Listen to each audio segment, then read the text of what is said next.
Okay. Jokic had 36 points, 19 rebounds. Oh my gosh. I'm just getting caught up on basketball, guys. Okay. Because that's important. Okay.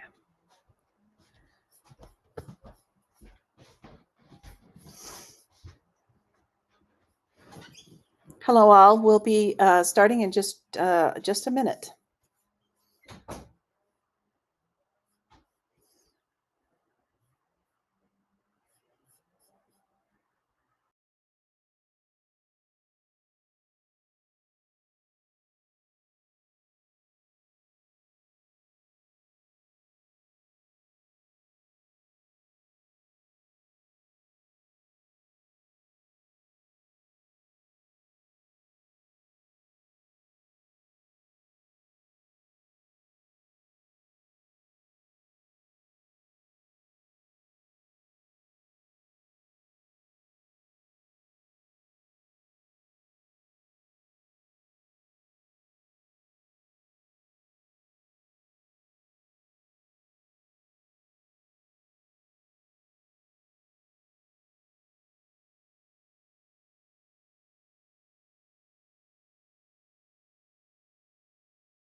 Hello, everyone. Welcome to the Utah Poetry Festival.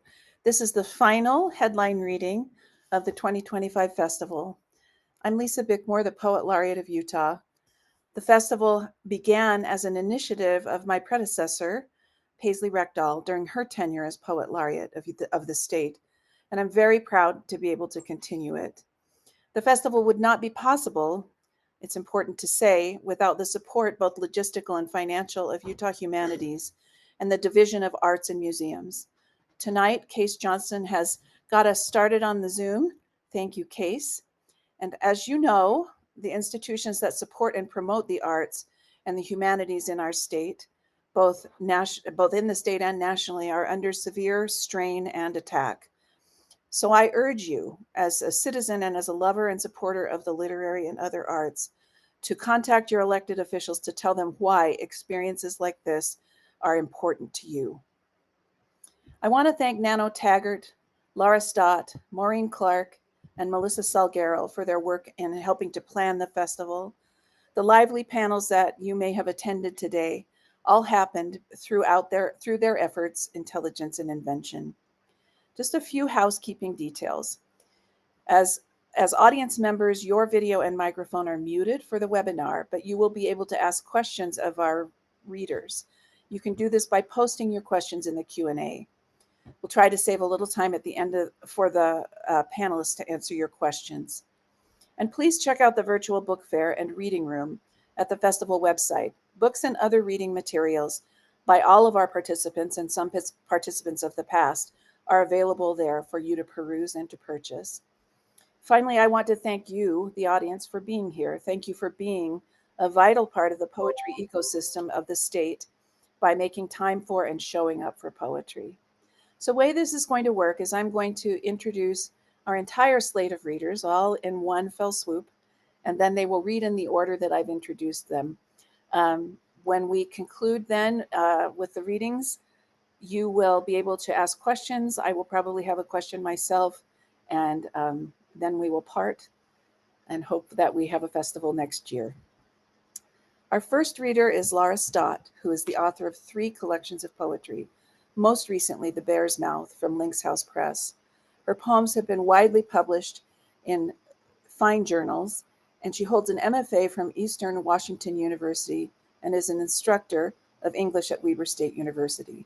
She lives with her husband and daughters in northern Utah. Darlene Young is the author of 3 poetry collections, Count Me In from Signature in 2024, and Here, and Homespun and Angel Feathers from BCC Press, both of which won the Association for Mormon Letters Prize for Poetry. She is a recipient of the Smith Pettit Foundation Award for Outstanding Contribution to Mormon Letters. She teaches writing at Brigham Young University and has served as poetry editor for Dialogue and Segula. Her work has been noted in Best American Essays and nominated for Pushcart Prizes. She lives in South Jordan, Utah. Sunni Brown Wilkinson is a poet and essayist. Her book, Rodeo, was selected by Patricia Smith as winner of the 2024 Donald Justice Poetry Prize, published by Autumn House Press. Other books include The Marriage of the Moon and the Field from Black Lawrence Press and The Ache in the Wing, which was winner of the Sundress Chapbook Prize. Her poetry has been awarded New Ohio Review's Norward Poetry Prize, the Joy Harjo Prize, the Association for Mormon Letters Award in Poetry, and the Sherwin Howard Award. She co-directs a reading series in Ogden, Utah called Railtown Readings. She teaches at Weber State University and lives in Pleasant View, Utah, with her husband and 3 sons. Okay, Lara, take us away. Okay. Thank you so much, Lisa. And also thank you, Utah Humanities. And just I'm really grateful for this opportunity. And I'm also just so grateful to get to read with these amazing women tonight. So, and I'm grateful I get to go first. So I don't have to sit here nervous. I get to just sit back and relax and listen to them when I'm done. Uh, and I thought I would say, so this is my new book. It's flipped. I know it's backwards for you, but The Bear's Mouth, and published by Lynx House Press. And I thought I would say a couple words about it. Some of the poems in this book, I was writing my way through like an intense grief, where I had lost a baby. She was stillborn, and I found out that she wasn't going to make it when I was 16 weeks along, and I carried her for another 7 weeks. And so I guess I just wanted to let you know that I'm going to dive in right into like a couple of sad poems to start us off. Um, but but there's some other things going on as well. So the title, The Bear's Mouth, and oh, and I just want to say, um, Sunny, who is one of my dearest friends, like she's been such a help to me in my poetry life, but also just through all of this, because she went through a similar experience almost exactly 6 months before I did. So I'm very grateful to her, and also to her helping me like um, edit these poems. So, and also to Natalie Taylor, just wanted to give a shout out to her. So, um, so the Bear's Mouth, I spent a decade of summers up in Alaska working, and I may have gotten a little obsessed with bears, and and I really kind of loved kind of researching them uh, and writing about them. And so, not all of the poems in the book are about bears, but there are often, and Nano quoted me today back to me. But even when there isn't a bear, there's always a bear.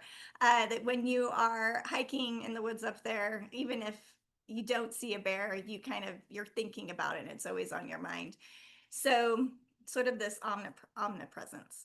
Um, so this first poem that I'm going to read is a pantoum, and for those of you who don't know, it's a poetic form that has a lot of heavy repetition. So title is Beneath. Who breathes out a sigh like the largest living animal on earth?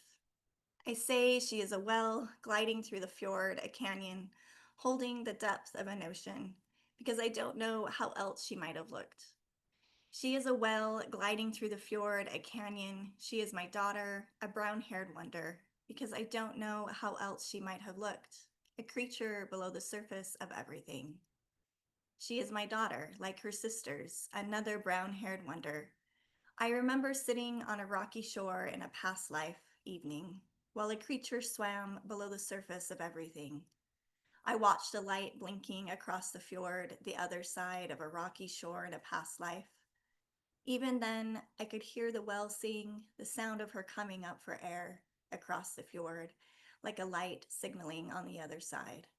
A forever wonder, the sound of that voice. I could hear a well sing, but not the sound of my baby coming up for air. Here is a blanket that once held her body. I will forever wonder what her voice would have sounded like. I pull a box down from the shelf that holds everything. A blanket that once held her body. The texture of it on my fingertips is all I have left.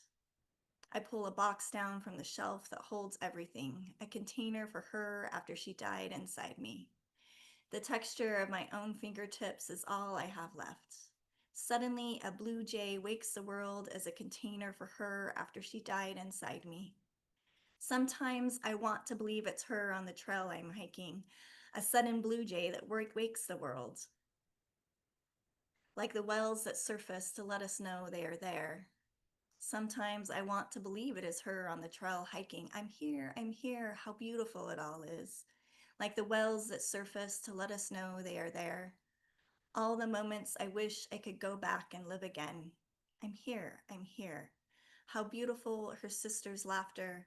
My baby's fingers were pressed together like a Buddha. All the moments I wish I could go back and live again. I would ask the nurse to monitor the heartbeat until its last. My baby's fingers were pressed together like a Buddha, who breathes out a sigh like the largest living animal on earth.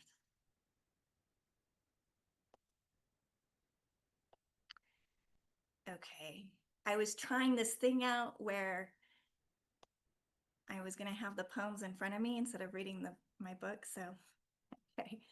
Um, this next poem is titled Colony Collapse Disorder. An entire colony of bees doesn't come back. Every forager disappears while they are out looking for the sweet. Thousands of them at the mouth of an orange poppy, licking the fingertips of violet, alfalfa, arrowleaf, drunk on summer, all to survive what is to come, but never finding their way home. Where are all the lost? The women who don't return from work, the women who don't return with groceries, the children taken at the border, the children who run the bend in their bicycle and are gone. Men who dig trenches, tunnels underground, whole families into vans. A patrolman speaks to a screaming child, but the baby doesn't speak anyone's language. Someone goes for a hike and doesn't come back. The mountain is trying to tell us where to find them, but we don't understand. Bees are at the mountain stream, drinking water that seeps out of the earth. If you are slow and quiet, make the right sounds, the butterflies there will crawl onto your finger. This was the last time anyone saw her.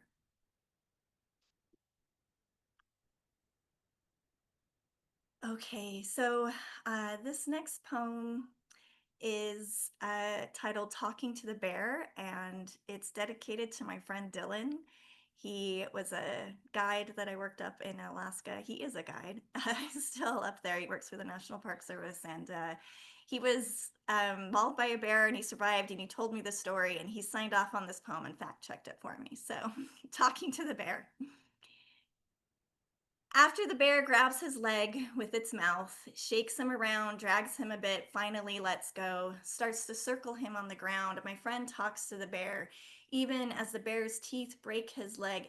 Hey, it's cool, bear, be cool. After the circles get wider, he reaches to his backpack, still on his back, going for the bear spray. And the bear charges him again, stops short, and face to face opens her mouth wide and roars. Point made. Okay, I understand. The bear circles him again. She doesn't eat him.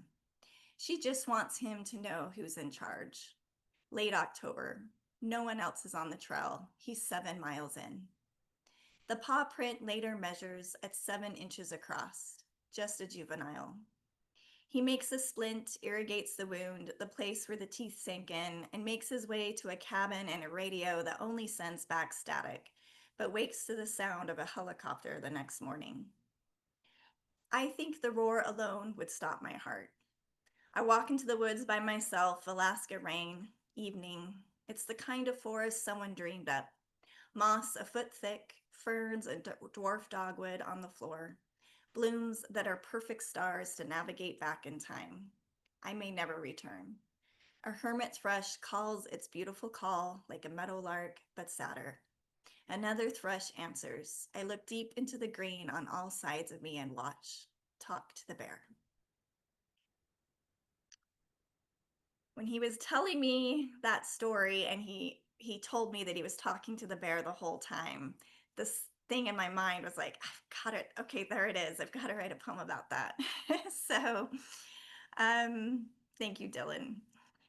So sometimes when I read from this book, I don't read any of the bear poems, but I guess I've got a lot of bear poems for you tonight. So, claws that can reach the heart in one swipe, rip it out, are both mine and yours. Look at your hands. See how effortlessly you can do that?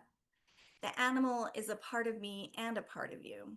Her mouth that lets out a rumble of water and thunder is also my mouth and your mouth. We have the same teeth and jaws, and this beast can run faster than a racehorse. Even here, the length from the river tinted with evening to where we are standing, watching. The 800-pound body that keeps the 1-pound bodies of her cubs warm is our body, and they are all of our babies. To know what it's like to eat our baby's scat, to keep them clean in the dark nest of a winter den, to feel them climb and claw our chest while we sleep, while the winter sky falls down above us and all around us, stars. To eat enough for everyone. The bear's mouth. Hungry. Now hear the heart beating in front of you, life-giving drum, something ancient and forever, moving through water, forest, earth, until it sounds its last in the song it's been keeping time to so long.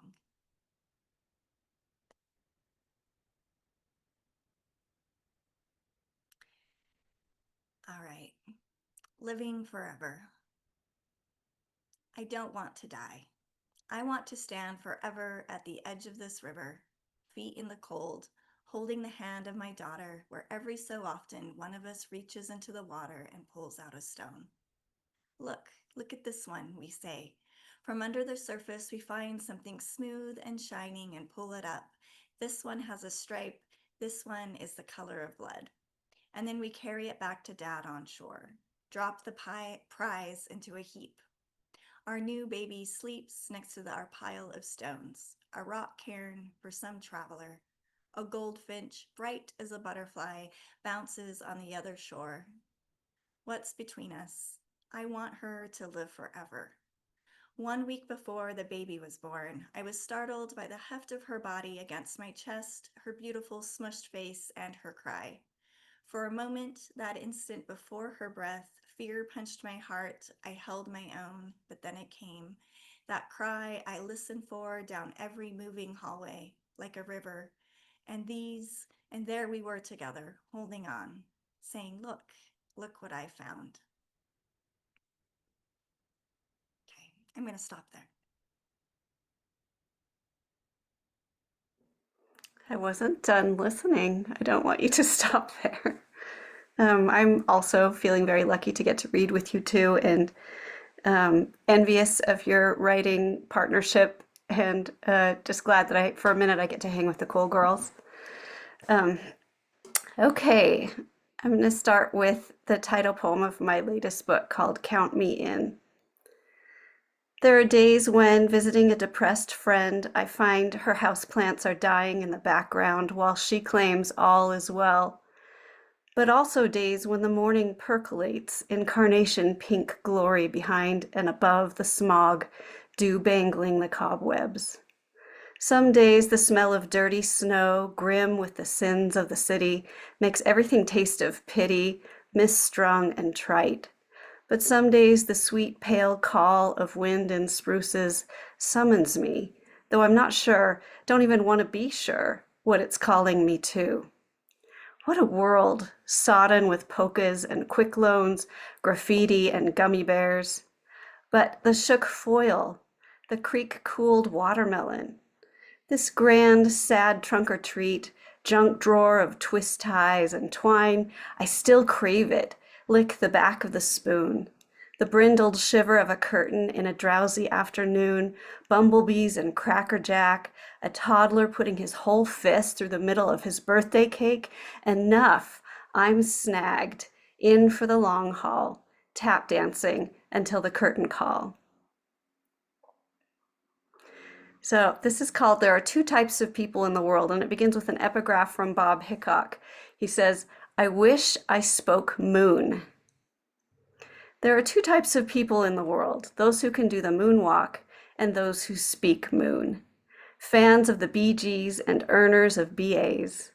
People who look out windows and people who look in. Nail chewers and whale watchers. Paper or plastic. There are people who plant gardens and people who have lain in dirt and sucked the stems of grass. People who count the cost and people who see angels. Some people snore, while others snort, snarl, drool, and slur as appropriate and on demand. The dainty and the stingy, chopsticks and stick shifts. There are people who save the plums in the icebox, and those who run naked with sticky fingers, bees in their hair. People who can spell hors d'oeuvres, and people who are too good for that. Those who interrupt others and those who weren't even there.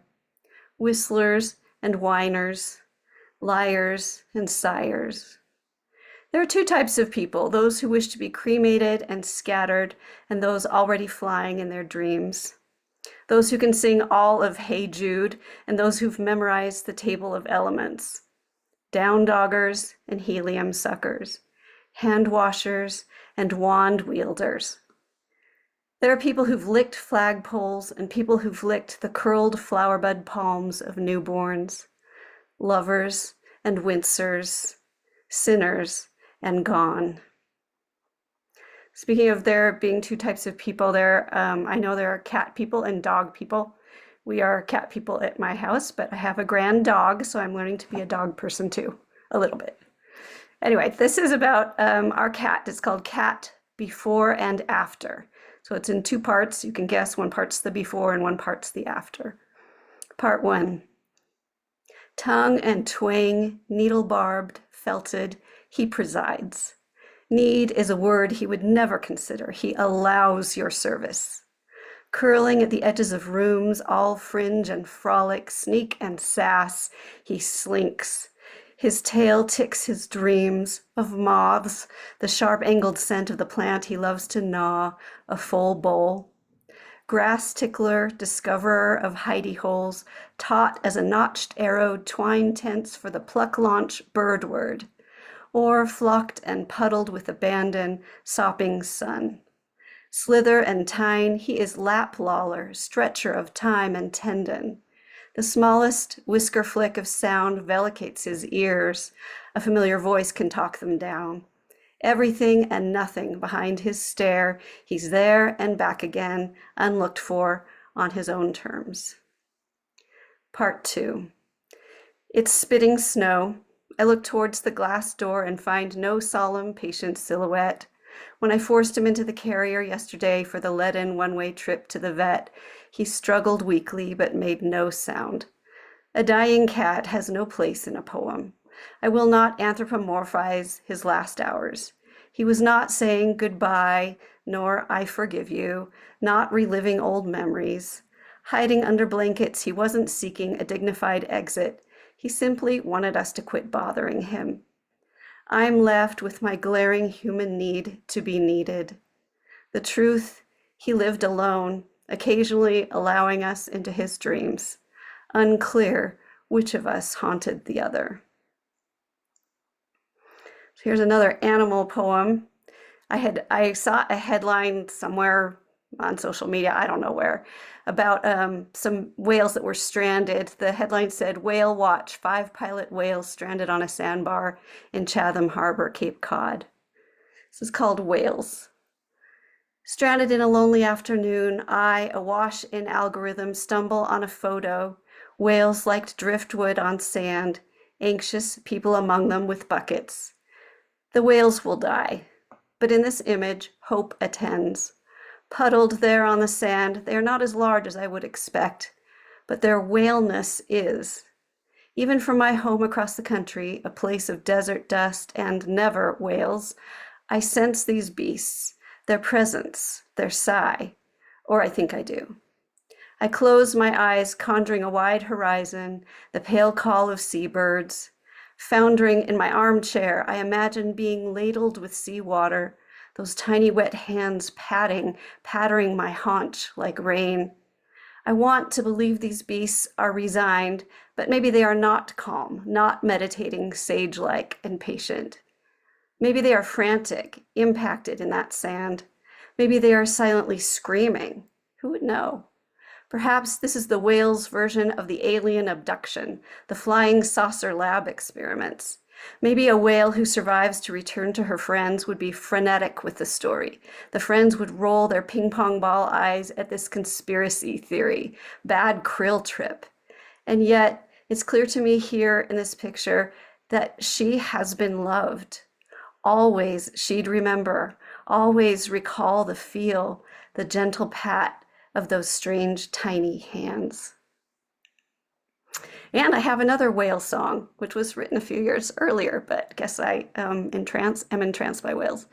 Listening to whale song on the internet. The opposite of checkbook and tumble dry. Stark liquid longing, ancient as the stars, the sound of anywhere but here. This fussy desk, this overheated room. A call like traffic from the freeway on the edge of town when no one should be awake. Soundtrack for the walking of floors with a fevered child, the sudden thought that a marriage might be over. It's sirens to the young man trudging home from a sleety bus stop, the old man heartsick for sleep. Scientists included whale song on a recording launched into outer space because what else speaks so well of distance, of whistling in the void? Perhaps it is not longing at all, but a strange hallelujah, or a clever whale joke to be passed through wet fathoms. And so for the rest of us, it is the sound of lost in translation. You had to be there. Missed connections, dropped glances, what might have been.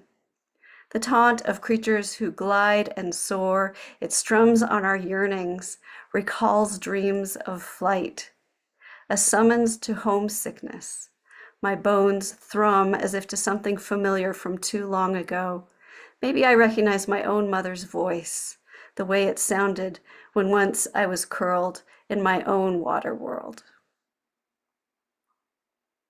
This is called We Go Axe Throwing, which I did not enjoy at all, but I know lots of people love it. We go axe throwing. I'm thinking unnatural, like eyebrow piercing, blue popsicles. But some here wear plaid, conjuring woodsiness, ruggedness. Think solid men who walk on floating logs and wrestle oxen. Nature as honorable foe. But what is natural anyway in a world of quirks such as armadillos and praying mantises, the cosmic migraine aura of the aurora borealis? And every day a small animal naps on my lap, vibrating her joy in a pleasant hum. We've conquered nature, evolving enough to breed something wild to adore us. Is that what God's bred in us? That and the ability to throw sharp weapons for fun and high-five each other. Social survival tied to the animal joy of the resonant, violent thwack. I'm blind to its pleasure, taking no thrill in competition. Also, I'm terrible at it. The employee tells me I am not assertive enough. I have no follow-through. Picture something you're mad at, he says, and I think politics. He adds, at the bottom of your stroke, imagine jazz hands. Violence and dance in a warehouse that smells of beer and sneakers, as bleak as a middle-aged woman's mustache, and I would know, and yet in the next lane, a group of older women shriek and their husbands cheer, and I don't know what they're all going home to, but maybe the conversation in the car will be hopeful, the news turned off. Here then, the real triumph of evolution, a dusty, well-lit place indoors, a way to get through January. So speaking of getting through things, we had 4 sons who all participated in band in middle school, and that is something to get through, those concerts, those middle school band concerts. So here's my poem about middle school band concerts. An assemblage of characters caught at the age of caricature. Trace in their faces at once the chubby children they were, the future underslept bill payers and clock watchers. Acne, orthodontia, the blousy orchid of amateur eyeliner, the gelled hair of hope. The boy with the huge nose whose pants are too short has the solo. We all cheer for him, his grandparents the loudest. Some parents take turns in the aisles with cameras, others stay in their seats and text. Little siblings slide down laps and creep along aisles. The slouching girl at the vibraphone wearing a suit coat and tie, and the girl with the impossible posture at the piano. All the faces. Think petals on a wet black bough, too tender for this world. Can you see the future dot-com big shot and the gangly boy with the cymbals, all Adam's apple and shag? The lone female sax player will become a housewife and surprise herself by loving it. One trombonist wears a fedora cocked over an eye, and the beautiful sad girl with the French horn has left her body. Heads bob to the count. A group of athletes in the audience yell the name of one of their own who ducks and blushes. The sweat-stained, overworked conductor in a shabby tie, everyone's favorite teacher with his puns, knock-knock jokes, and nicknames, has forgotten for the moment the precarious potato-peeled trudge of diminishing budgets and teenage souls seeking redemption in the joy of the music. Radiant, he gets the longest ovation from his students at the end, 6 of whom, the ones whose parents didn't come, walk him to his junky car after helping him turn out the lights. Finally, this is my last poem and the last poem in my collection. I want to be God's backup singer. I'm not fighting for the melody, Lord, but could I back you up, just behind and to the left? Could I wear long white gloves and do a little pointing? Big hair, big lashes, red lips. Let me doo-wop, shuffle, show a little leg. I'll take whatever part you need, scarf fluttering descant chime or the support underneath, swinging low and breathy in the dusk. I can wail. I can arch and dip, looking knowingly down off that stage so that if someone happens to glance past the main act, I'll be there, sweet and solid as anybody's mama and lover and favorite easy chair, all in one, fleshy and worn just right and a little surprising. Don't need center stage, Lord, but let me strut with my sisters, in sync, all swivel and sass. When you lift off, I want to be riding that jetstream coattail contrail conga line to glory, routing the bridge to one more chorus, the one that brings us home. Thank you. Thank you, Darlene. I just feel very privileged to be here as well. Known Laura and known her poetry, and that she's a wonderful human being, and we've been through a lot together. And I've known Darlene for a few years and have loved her poetry for even longer than that. So this is a real honor. And you two are the cool kids. I will read tonight old school, like I have the pages marked. I'm just going to read directly from the book. But this is Rodeo. It just came out with Autumn House Press, and its publication date was Tuesday. So this is a newborn. I'm treating it very carefully. And I think the only thing I really wanted to say about this book before I dive into it is that a lot of it came out of, most of it I would say came out of 2 things. One was, as Laura had mentioned before, the death of our 4th son. He was stillborn. He was 39 weeks. And he had Down syndrome and a hole in his heart. So we had prepared for some medical attention, but he left us before he was born. So that was, so I'm sure you can imagine that was very difficult. And then maybe 2 years or so after that, we had COVID, and my family, like everyone else, was in lockdown, and we spent a lot of time together at home. So there's something about grief that I think makes you pay close attention to the world and be very tender toward it. And then especially during COVID, when our world shrunk, I paid very, very close attention to where I lived and the little places we could go. And they felt really sacred to me. So I ended up writing. Rodeo is really about living in the West for the most part, and paying attention to the beautiful details of my life that maybe I had overlooked for too long and not celebrated enough.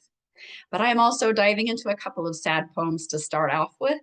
This is a book of both elegy and ode, which I think they're sort of 2 sides of the same coin. There's a lot of happiness and I think a lot of joy that you can still find in elegies, and even grief in odes. So I think they mix together. So we'll start with the sad stuff and then we'll move to the joyful. And I'll bookend my reading with 2 poems about rodeos. So Ogden city hosts a week-long rodeo the week of Pioneer Day. And we, at our old house, we could hear the rodeo going on every night. So this is a poem about that and about grief. Rodeo. Tonight is a rodeo night. The announcer blaring his bull and clown doctrine so loud it carries 2 miles east to our block, where just now a hummingbird moth drinks from the pink phlox with its long wand, and I'm alone for a moment, and the sky is bleeding itself out over the train tracks and the abandoned brick factories. The lights of the carpet store by the mall flicker carpe, and I wonder just what I can seize. The homeless shelter bearing some saint's name fills up every night and spills downtown the next morning. Wings of strange creatures brush our flowers while we sleep. A hapless moose wanders a schoolyard before it's caught, tranquilized. Everyone's looking for it. A warmth, a softness in the belly, in a bed of grass. Take it when you can, seize it. Lately, sleep is a myth, and my brain is so hardwired for worry, my whole body crackles. Then a deep fog rolls in, and all day I'm lost. Unlike this moth, greedy in its guzzling, drinking sweetness without asking, and now the buzzer of the bull riding sounds. I think of the grace of that single man, one hand on the saddle and the other a flag waving violently above him, a wild show of surrender. Some days it's like this, one part anchored while the other begs for mercy. And some days it's the other, the posture he begins with, both hands together holding tight. Sometimes you hold your own hand. That's all there is to take. The next poem is takes place in my dad and my stepmom used to live in Ogden Valley, and they had a very large piece of property that we were always at, and we did campfires in the backyard, and we camped there and spent a lot of time there. And so this is the setting for that, and it's all true. Ghost. All summer, my father plays evangelical AM on an old radio in the garden to keep out the deer. Neighbors have barbed wire fences, motion sensors, traps, but he uses singing. The brave hallelujah of being born again keeps them away. My friend says for weeks, a single noisy cricket has sung outside her window every night, kept her awake. One morning she crept out early, poured gasoline on it. Finally, sleep, but no song. Near the end of June, the baby arrives, but he is dead already. We hold the husk of him in a white blanket before the mortician comes. No blood hum or cry song, just silence. August moon and stories around the fire, and in the background, my father's radio. We lean in to hear the end of a ghost story, a haunting, a spirit returning home, and from the cornstalks, a woman sings, "Be still, my soul." Crackle of the fire and the spirits we can't see. All now mysterious shall be bright at last, we sang near a tiny grave on a June day. My son is a mystery, a body we held briefly and let go. My body is a mystery, a cave, a house, a shell. The Bible says one day the earth will be fire and we'll all be born again, to singing or to silence. Come to me then, my little dear, my cricket, my darkest hallelujah.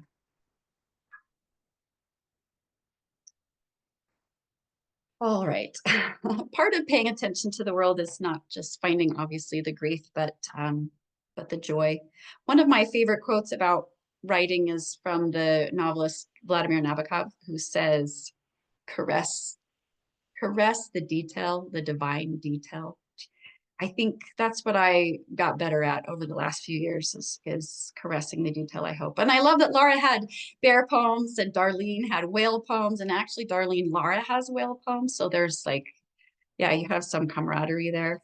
Apparently, my spirit animal is a little closer to who I really am, and I am not as exotic as a bear or a whale. So this is my animal poem, and it is called Ode to the Skunk Who Lives in the Woodpile I Pass on My Morning Walk.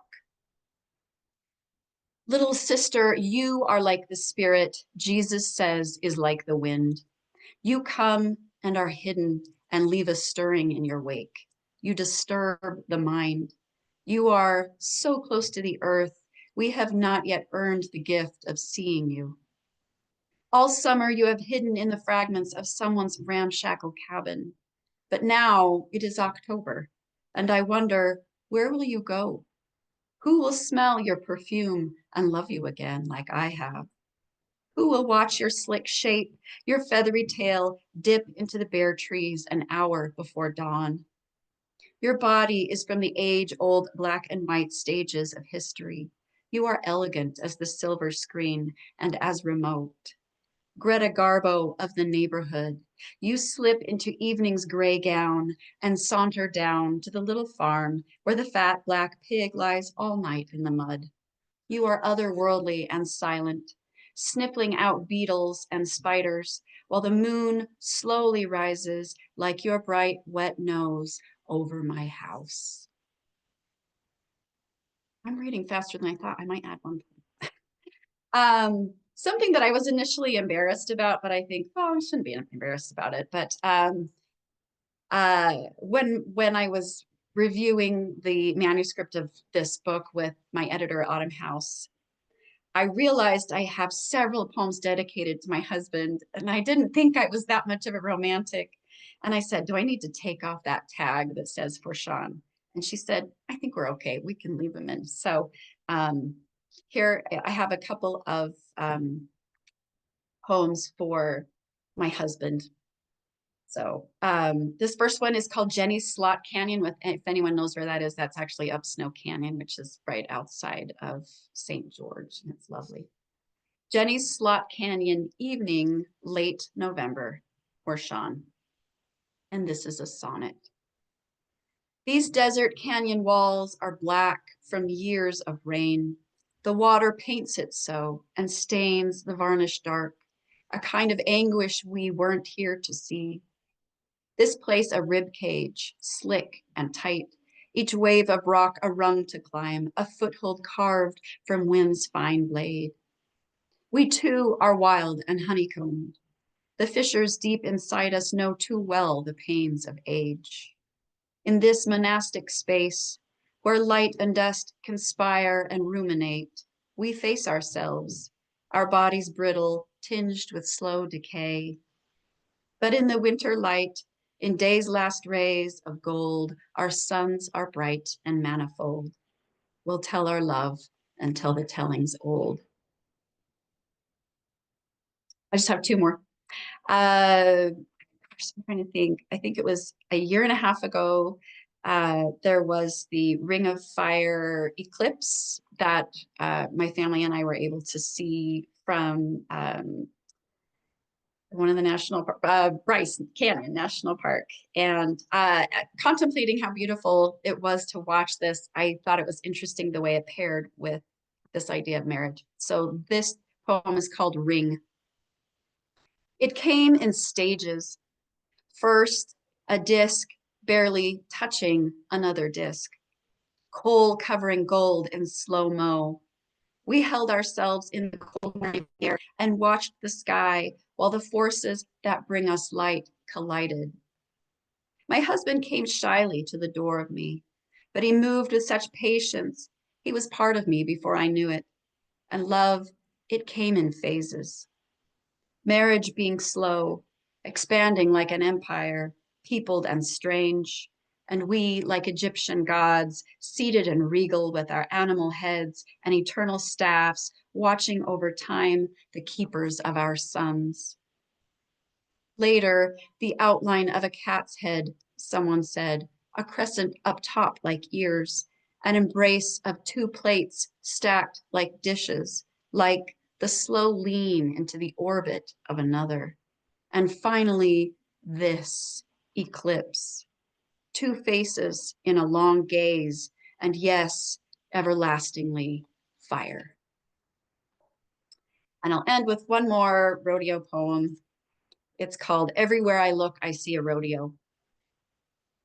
White bulls and a crowd of blue jeans is the sky today. Purple, yellow, pink horses riding the wind are the wild show of tulips in our garden. Calf with his legs tied is a tulip bulb. Red sash of cowboys, a poppy. Announcer, the bumblebee in a foxglove tube.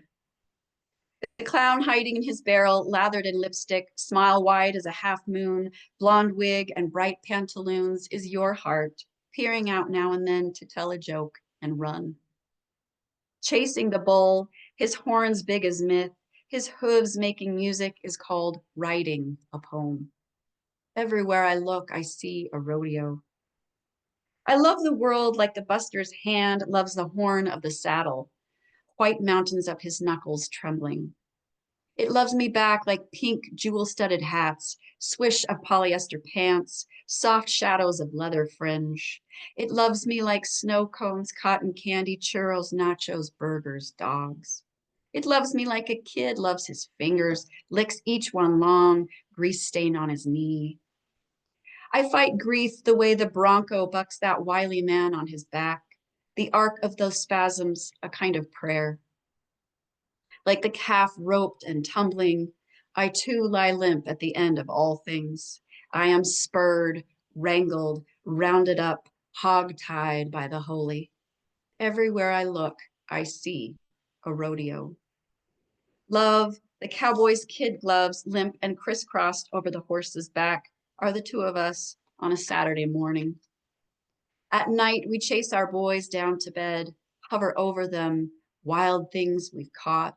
Their breathing, the rhythm of hooves, their falling eyelids, the parachutes dropping down soundlessly just before the arena lights pop on. Thank you. Thank you all so much for those beautiful readings. I want to invite the audience, if you have questions, to please put them in the Q&A. I think I'll start us off with a question. I've been listening very intently, and I wanted to highlight what you said, Sunny, about that quotation from Nabokov, caress the detail, the divine detail. And that struck me. You read that last poem, you said, I love the world like the buster's hand loves the saddle. Is that right? Anyway, it struck me all of you are working with that talismanic sense of the precious thing that you notice and give words to, which is a way of hallowing the world. And I just want you to talk a tiny little bit about how that works for you as a poet, each of you working in your own idiom with your own subjects, but all of you doing that work, I think, the talismanic work of hallowing. I said so, so it must be true. Please speak to it.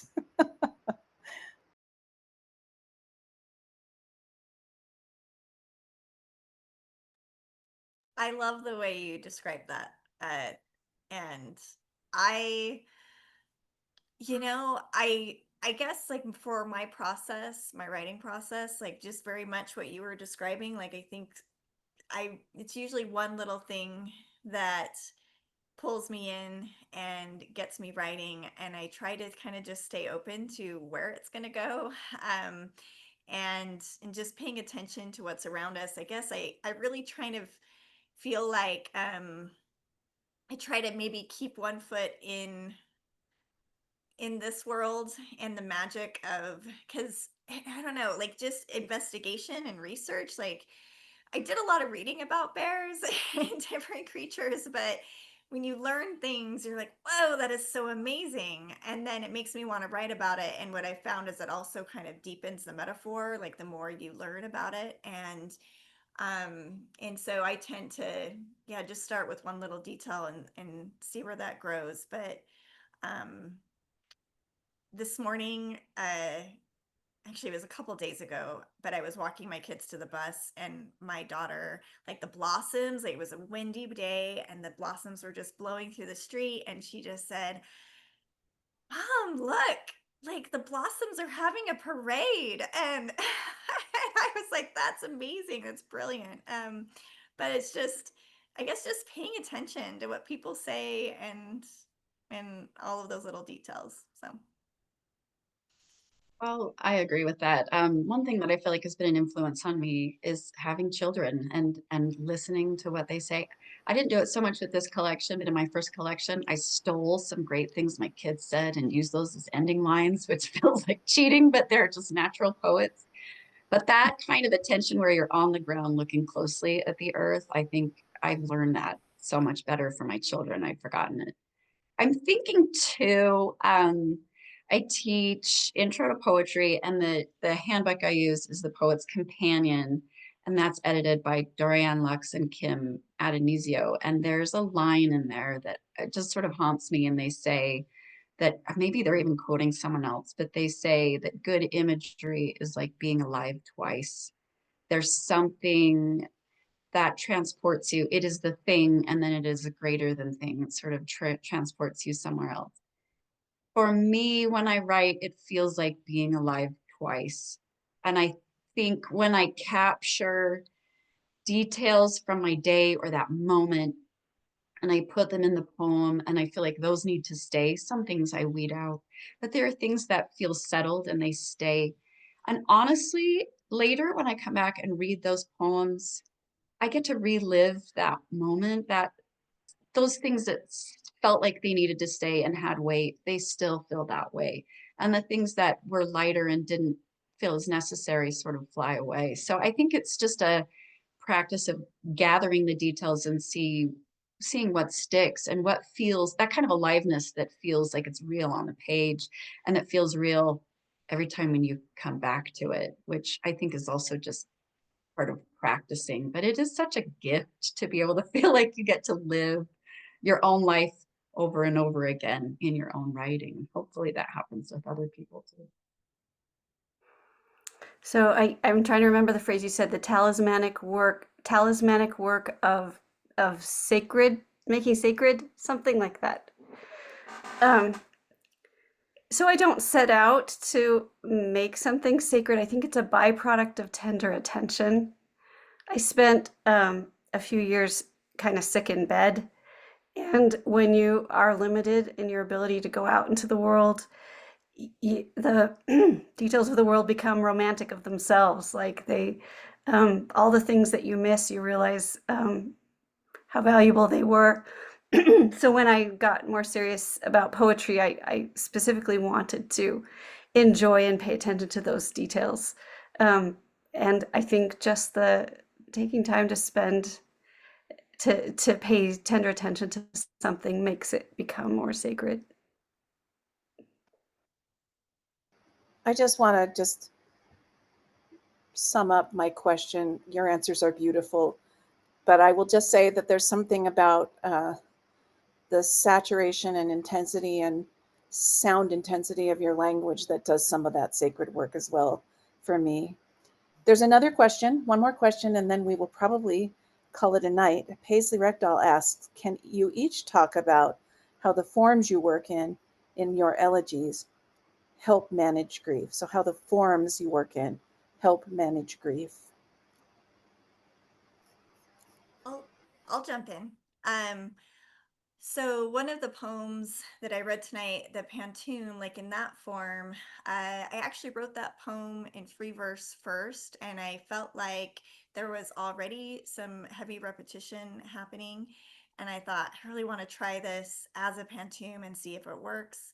But I think with that form, there's kind of this. It worked really well with the subject matter because there's this kind of continually going backwards and forwards at the same time. And it felt like that's what you're experiencing when you're in grief and you're going back to certain images over and over, and there are certain details that you obsess over. And then also in this book, I use a lot of prose poems. And prior to this collection, I didn't ever write prose poems.